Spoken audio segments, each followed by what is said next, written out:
Bismillahirrahmanirrahim. Assalamualaikum warahmatullahi wabarakatuh. Waalaikumsalam warahmatullahi wabarakatuh.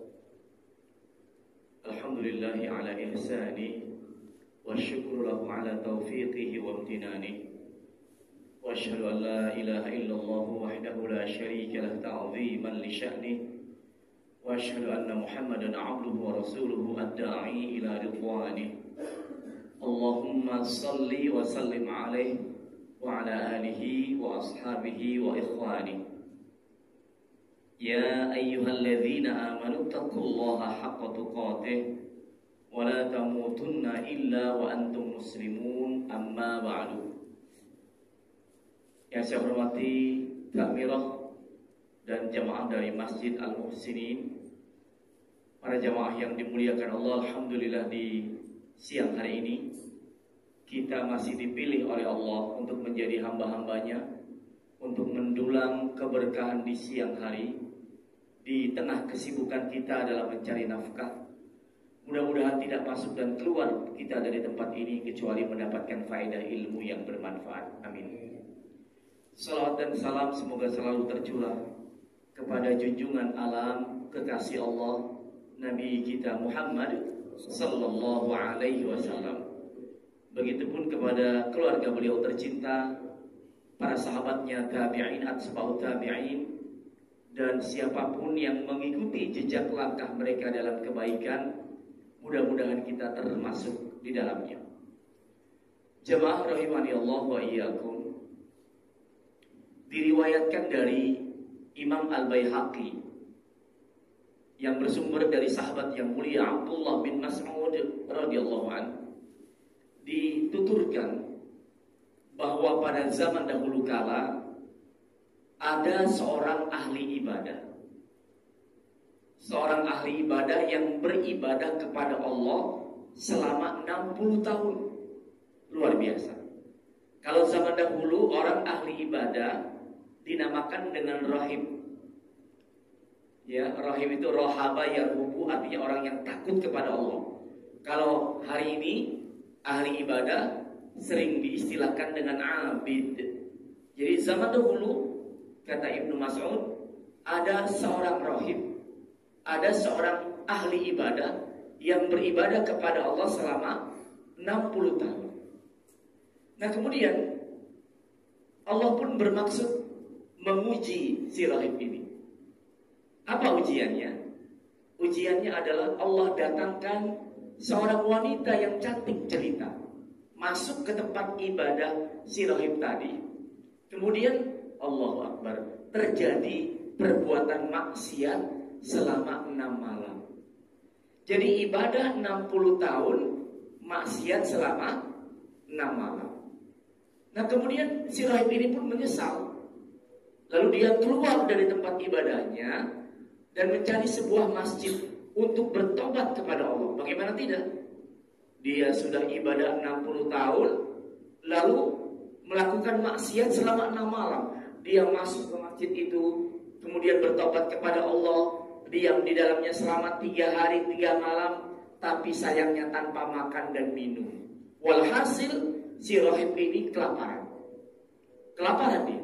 Maka ketika dia sedang lapar, tiba-tiba ada seorang lelaki yang baik hati yang memberikan si rahib tadi sepotong roti. Di saat sedang lapar, di tengah pertaubatannya kepada Allah, diberikan sepotong roti kepada si rahib tadi. Diterima rotinya. Kenapa? Sedang lapar, wajar ya. Diterima rotinya. Nah, kemudian jemaah yang dimuliakan Allah, di saat roti itu hendak disantap, Allahu Akbar, terjadi kejadian yang luar biasa. Apa kejadiannya? Ternyata di sebelah kanan dan kiri dari rahib tadi ada pengemis, ada orang miskin yang juga menginginkan roti tersebut.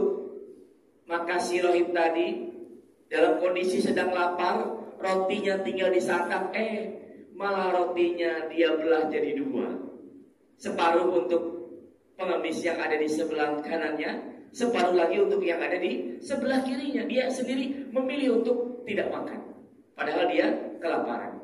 Nah, kemudian Allah Ta'ala mengutus malaikat maut mencabut nyawa si rahib tadi. Ya, setelah dicabut nyawanya, singkat cerita, supaya nggak kepanjangan, singkat cerita, di negeri akhirat ditimbang amal si rahib tadi. Coba perhatikan dengan baik. Ibadah 60 tahun ditimbang dengan maksiat selama 6 malam yang dilakukan oleh si rahib tadi.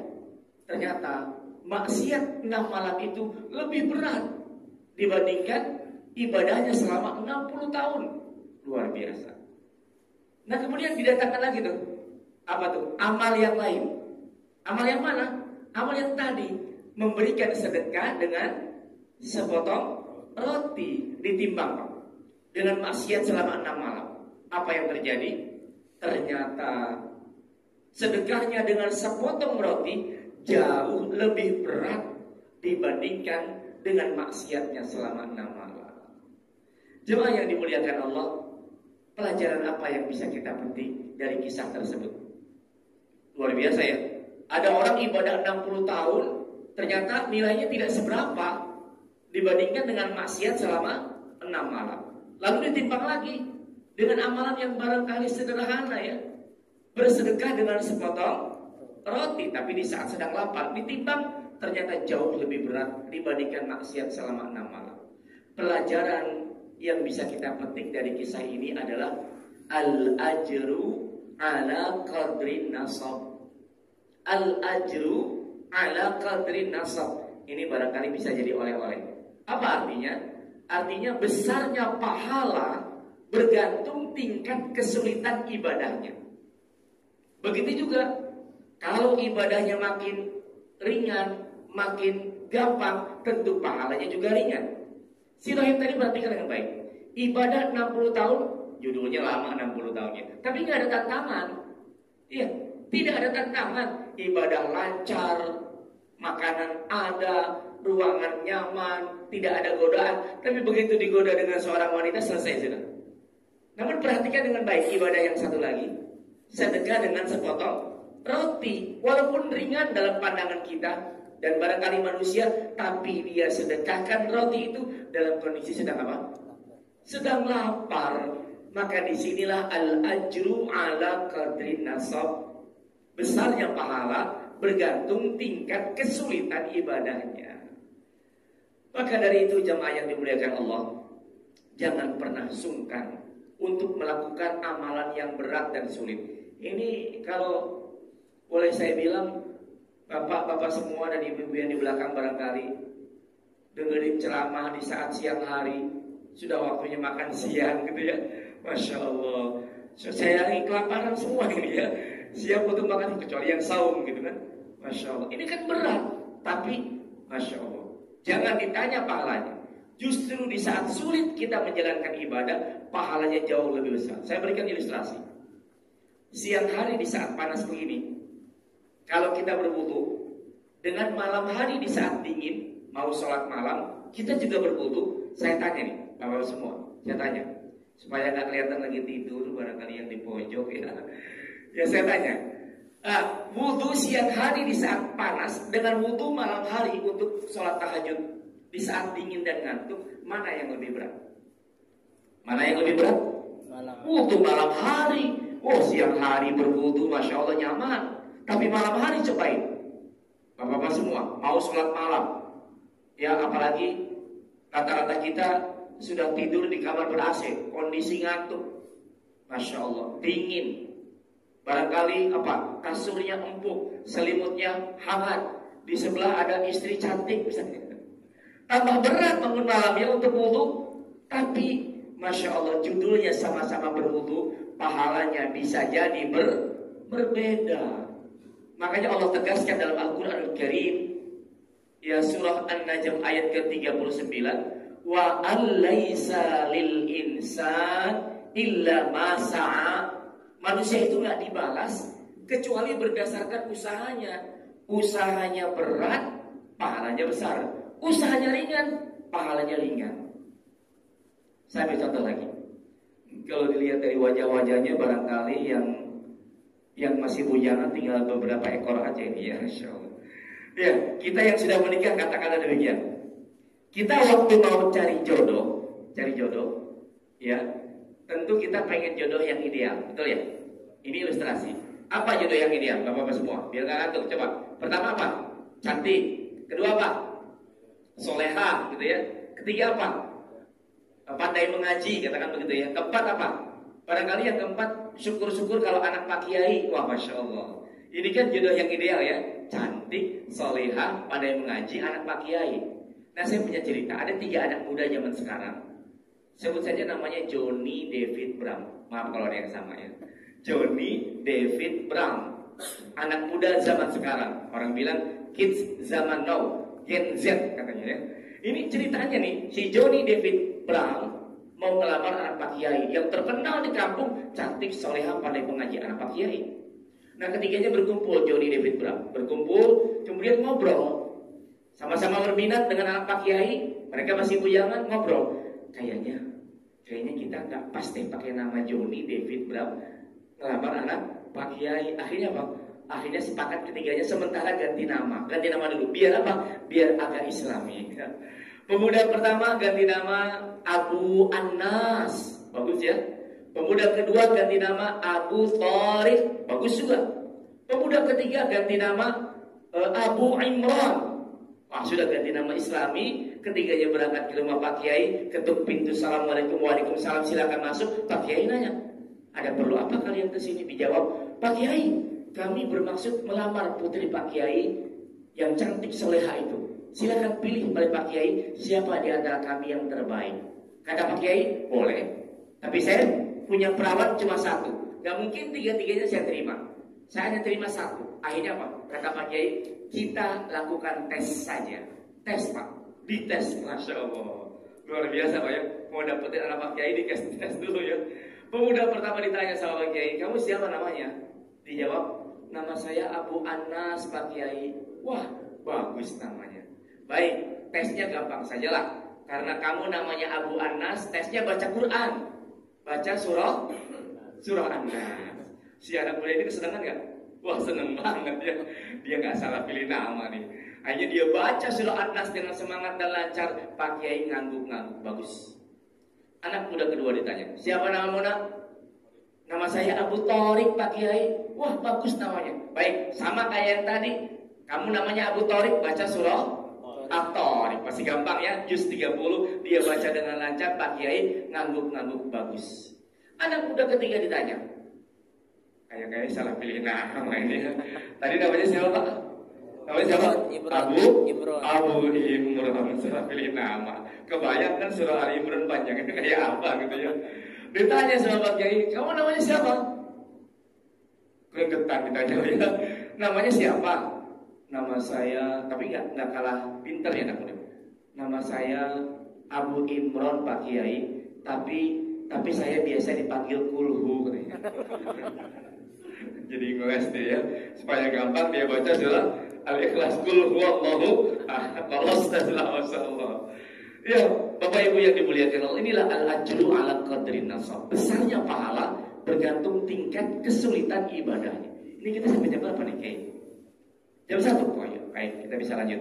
Nah, hanya saja jamaah yang dimuliakan Allah, untuk dapatkan fadilah dari amal yang berat, al-ajru ala qadrin nasab, besarnya pahala bergantung tingkat kesulitan ibadah, ada satu syarat mutlak yang harus dimiliki.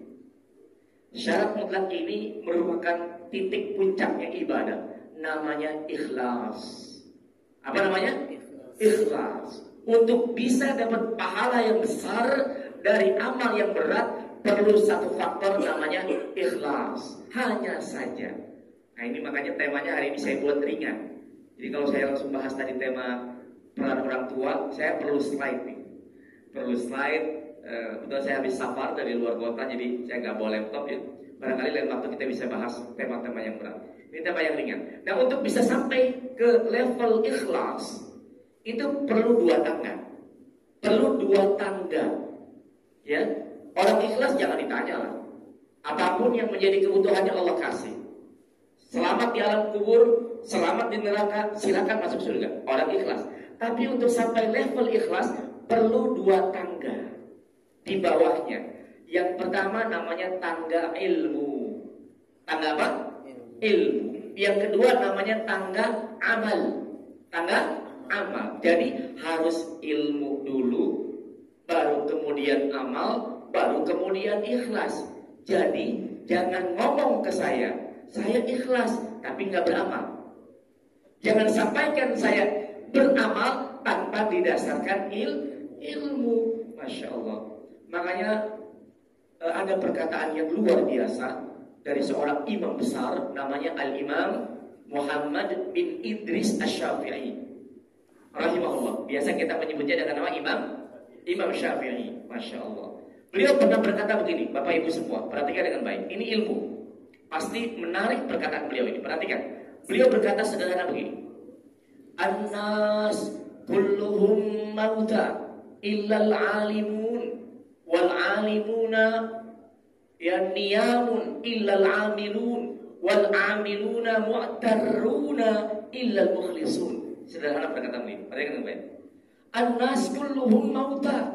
Semua manusia dianggap mati. Dianggap mati kecuali orang yang berilmu. Kemudian semua orang berilmu dianggap tertidur kecuali yang mengamalkan ilmunya. Dan semua yang mengamalkan ilmunya dalam keadaan tertipu kecuali yang mengamalkan dengan ikhlas. Luar biasa ya. Ya, kita bahas satu persatu. Yang pertama, an-nas kulluhum mauta illal alimun. Semua manusia dianggap mati kecuali yang berilmu. Jadi hidup ini seperti orang mati kalau tidak punya ilmu. Itulah yang membedakan bapak-bapak yang kerja di kantoran punya ilmu dengan barangkali kerjanya serabutan tidak punya ilmu. Itulah barangkali yang membedakan para kiai dengan pondok pesantrennya, dengan santri-santrinya, dengan faedah ilmunya, dengan orang awam berbeda. Tidak ada satupun bidang kehidupan kecuali ada ilmunya. Kita tidak bisa bekerja, tidak bisa berkarya, bahkan tidak bisa ibadah kecuali harus pakai ilmu. Yang membuat orang-orang sebagian sana barangkali hartanya, uangnya tidak berseri, itu kan karena mereka punya ilmu. Kalau antum tahu ilmunya, hari ini antum barangkali pulang pergi sudah pakai driver, sudah pakai supir. Maksudnya satu, tidak semua orang punya ilmunya. Makanya pantas kalau Al-Imam An-Nawawi berkata, man arada dunya fa'alaihi bil ilm, wa man arada al-akhirah fa'alaihi bil ilm, wa man aradahuma fa'alaihi bil ilm. Siapa yang pengen dunia, pengen hidupnya berubah, pengen tiap bulan umroh, pengen punya rumah nyaman, pengen punya kendaraan bagus, pengen dunia, miliki ilmunya.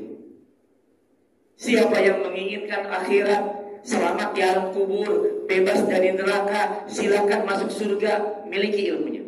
Siapa yang pengen dua-duanya, kita nih semua pengen dua-duanya, pengen dunia, pengen akhirat, miliki ilmunya. Jadi jangan malas ngaji, jangan kendul taklim. Coba kita lihat, Masya Allah di sini ya, di Menara 2 BTN. Saya ngajar di sini, yang hadir ribuan sampai ke belakang tuh ya. Yang cuma di belakang agak tidur di sini, Masya Allah. Ini kan menunjukkan antusias terhadap ilmu.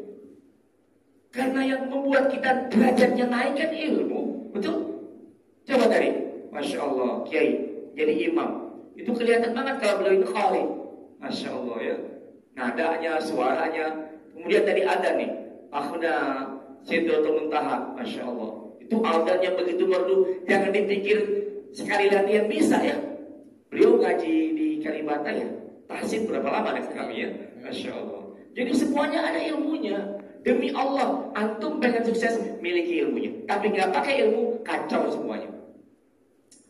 Ada seorang nenek, ceritanya puasa di bulan Ramadan. Nenek, ya lagi puasa sakit kepala dia, pusing kepalanya.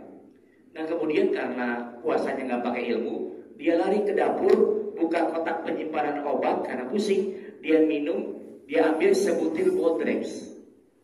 Dia pikir yang batalin puasa mah makan sama minum. Kalau minum obat mah kagak batal. Dia minum itu Bodrex, si nenek lagi puasa padahal. Lalu cucunya lihat, nenek kan lagi puasa, kok minum Bodrex, batal dong puasanya. Apa jawab si nenek? Si nenek karena nggak pernah ngaji jawab, cu, itulah hebatnya Bodrex, dapat diminum kapan saja. Ya. Korban apa? Korban ikan. Ya, Masya Allah. Ya. Ada seorang bapak pulang kerja ke rumahnya, dia lihat anak perempuannya yang biasa rambutnya keriting, tiba-tiba rambutnya lurus nih anak perempuan. Ditanya, "Nak, itu rambut kamu diapain? Biasanya keriting kok jadi lurus begitu?" Si anaknya ngomong begini, "Dasar bapak, kuper pisang. Ini pak, ini namanya diri bonding." Bahasa lama nih. Diri bonding itu apa nak? Diri bonding itu bapak artinya diluruskan. Oh, diluruskan. Sore harinya si bapak pergi ke musola mimpin sholat asar.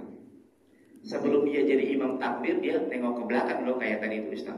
Nengok ke belakang, bilang ke jemaah, tolong sapnya diri bonding ya.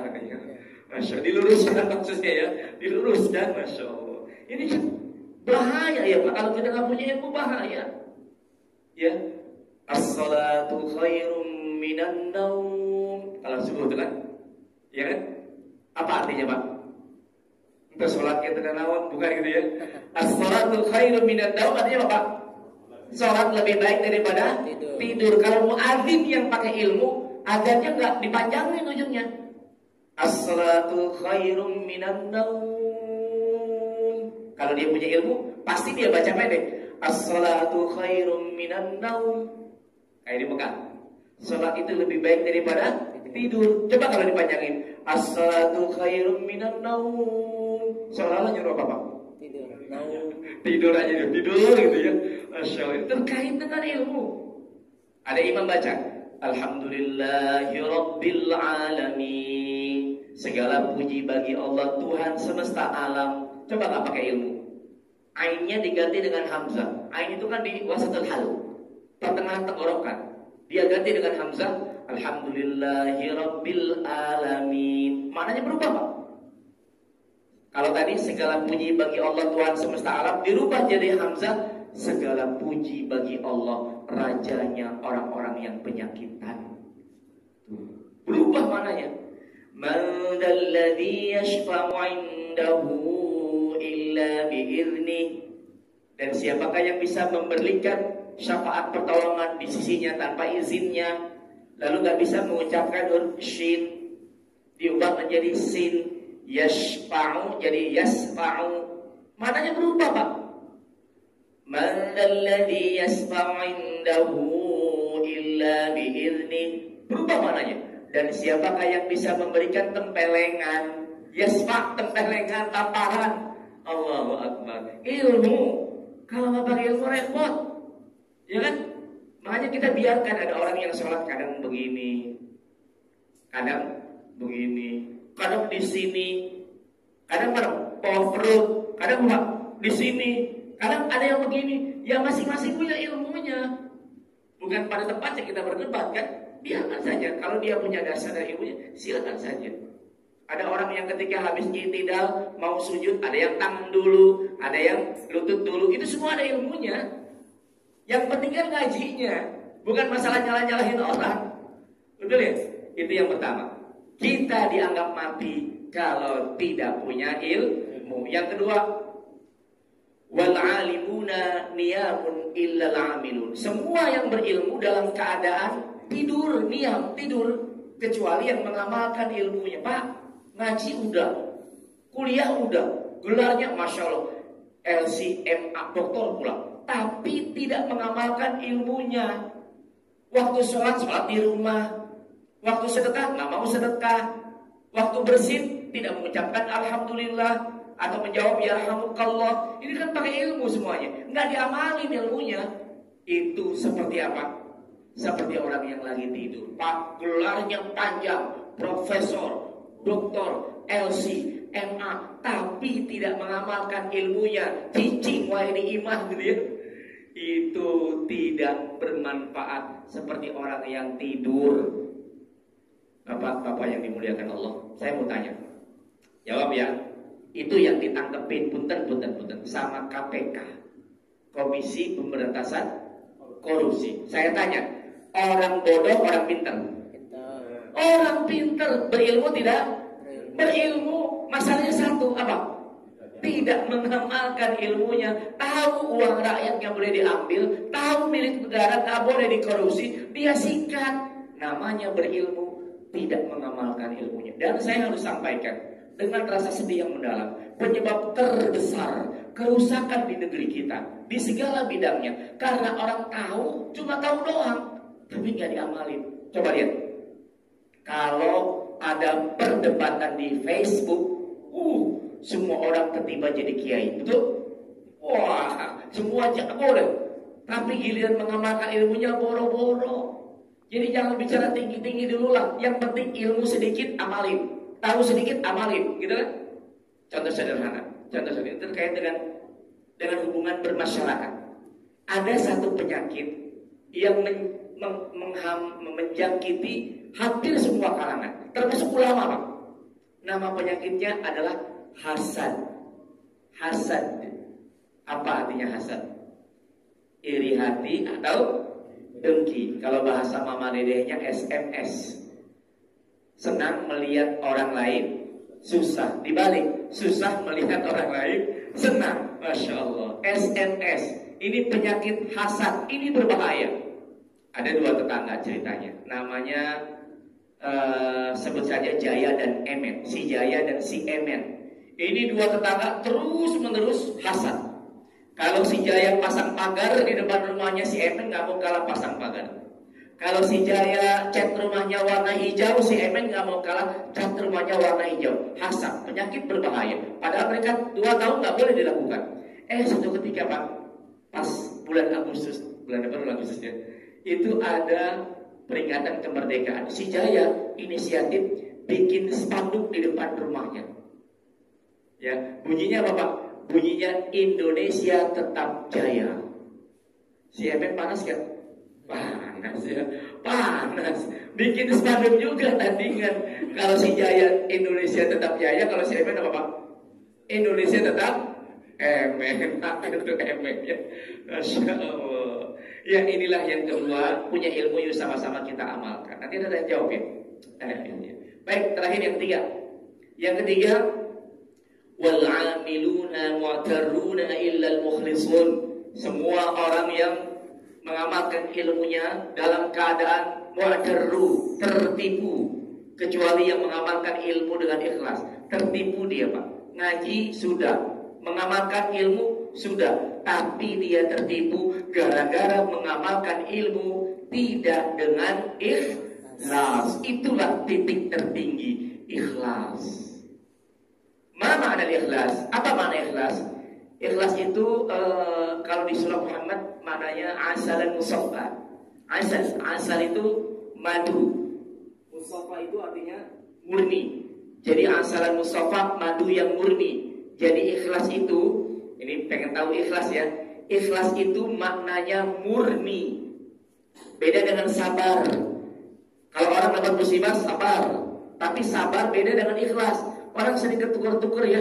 Dapat musibah saya ikhlas, salah. Dapat musibah saya sabar. Kalau ikhlas mah terkait ibadah kepada Allah, harus murni hanya untuk Allah. Gak boleh mencari pujian manusia. Gak boleh berharap uang dari manusia. Dia murni ibadah hanya untuk Allah. Salatnya, zakatnya, hajinya, umrohnya hanya untuk Allah. Dan ini memang perkara yang berat. Hari ini, Pak, hari ini punten. Kan semua orang punya benda ini ya, namanya gadget. Mereknya macam-macam gitu ya. Itu Masya Allah. Setiap orang hari ini bisa laporan, Pak, betul ya? Siapa orang yang hari ini gak bikin status? Semuanya dari ustadz sampai orang awal semua bikin status. Tapi bahayanya adalah kita bisa laporan amal kita. Ini yang bahaya. Ini mempengaruhi kadar keikhlasan. Ya, baru tumben umroh. Begitu pesawat mendarat di Jeddah, apa yang dilakukan pertama? Apa, Pak? Apa ini? Selfie. Ini mempengaruhi keikhlasan. Ini bahaya. Bahaya, Masya Allah. Coba deh emak-emak kalau lagi ngumpul makan bersama, makanannya udah datang, yang pertama dilakukan langsung Dimakan atau foto dulu? Foto dulu, Masya Allah. Waduh, zaman sekarang ini nih, yang namanya benda ini, godaannya berat. Apalagi media sosial, semua orang bisa perform ya Pak, bisa menyampaikan sesuatu. Yang lucunya Pak, ada ceritanya anak muda itu bikin status di Facebook. Statusnya begini Pak, ini bahasa gaul ya Bunda. Gue sih cuma pengen bilang, kalau yang namanya beramal gak usah bilang-bilang, udah gitu aja ya, gue mau lanjutin baca Quran.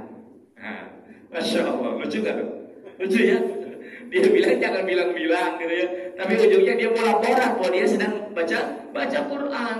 Masya Allah. Wah, ini berat tak kalau ikhlas? Berat. Ada anak muda kalau sholat sendirian kira-kira cepat atau lama? Cepat, takbirnya buru-buru segala macam. Giliran sholat di masjid, katakanlah ada calon mertua, Masya Allah, sholatnya itu berubah tuh Pak. Berubah jadi apa? Jadi panjang, takbirnya berubah jadi takbir kayak Syekh Masjidil Haram. Allahu Akbar. Dipakai semua taksin itu ya, dipakai itu. Rukunya lama, bacanya di fasih-fasihin gitu kan. Habis sholat, biasanya kalau sendirian kita langsung pergi. Ini enggak Pak, habis sholat dia berdoa dengan panjang. Kenapa? Ada calon mertua. Dia doa dengan panjang. Semua doa dia baca Pak. Kalau kita kan kalau habis Rabbana atina fid dunya hasanah, beres doanya Pak ya, beres selesai. Dia enggak Pak. Rabbana atina fid dunya hasanah wa fil akhirati hasanah wa qina adzabannar. Dia tambah lagi doanya.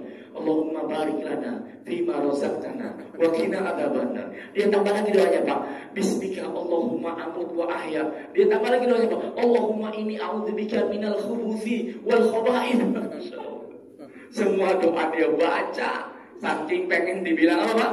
Orang yang alim. Wal'iyadu billah. Nas'alullah salamata wal afiyah. Penutup, saya bacakan ayatnya. Kita resapi sama-sama yuk. Yaitu di surah Al-Bayyinah. Surah Al-Bayyinah ayat kelima. Sama-sama kita hafal insyaAllah. A'udzubillahi minasyaitonirrajim.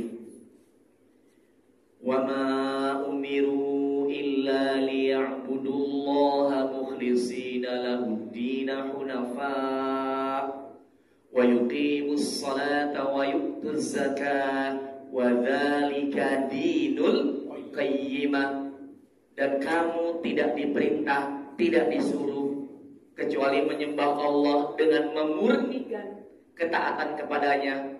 Mukhlishina lahud-din itu mengikhlaskan, artinya memurnikan ketaatan kepadanya di dalam menjalankan agama yang lurus, mengerjakan sholat, membayar zakat. Wa dzalika dinul qayyimah, itulah agama yang lempeng, agama yang lurus.